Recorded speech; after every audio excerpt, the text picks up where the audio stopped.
When we talk about forests, we're not just talking about completely trees everywhere. That can be just 10% of tree cover in an area. So it could be just one tree in a field.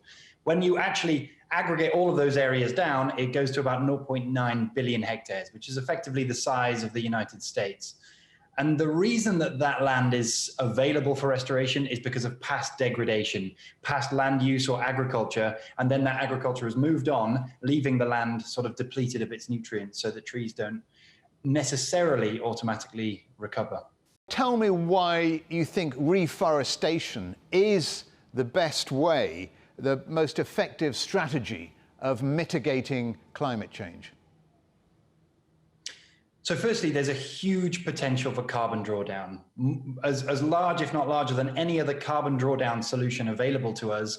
And it's a low-tech solution. So it just means the engagement of people all around the world, managing their ecosystems, restoring ecosystems, and bringing back biodiversity to the region can have this huge and considerable impact on carbon storage.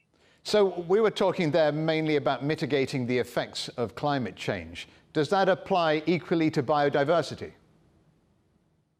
Absolutely. I would argue that the revitalization of biodiversity is in fact the primary goal for our research. I think once we bring back biodiversity to our planet, then is when we start to see stability in the climate. And there's a long history of evidence pointing towards that. The more biodiverse and rich our ecosystems are, the healthier and more stable our climate can become.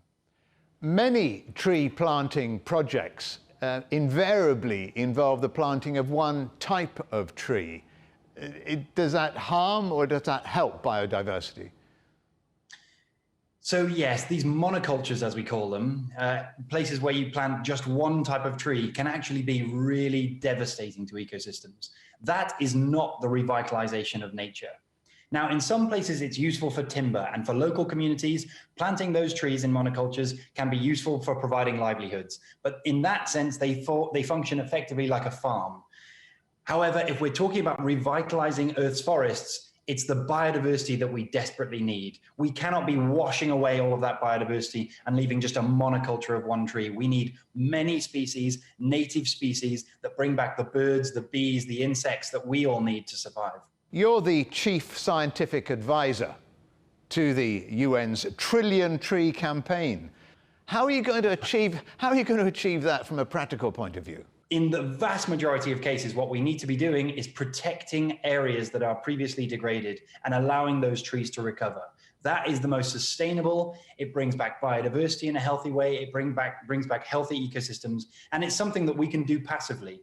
But what we need to work on is figuring out how to engage local communities around the world so that they can do that, and so that they can benefit from the economic benefits that those rejuvenating ecosystems can provide, like protection from degradation and harsh conditions, like clean air and water, like food and medicines, and bringing back fertility that can also help your local agriculture. So that is the real challenge of the global restoration movement. Are you optimistic we can do that?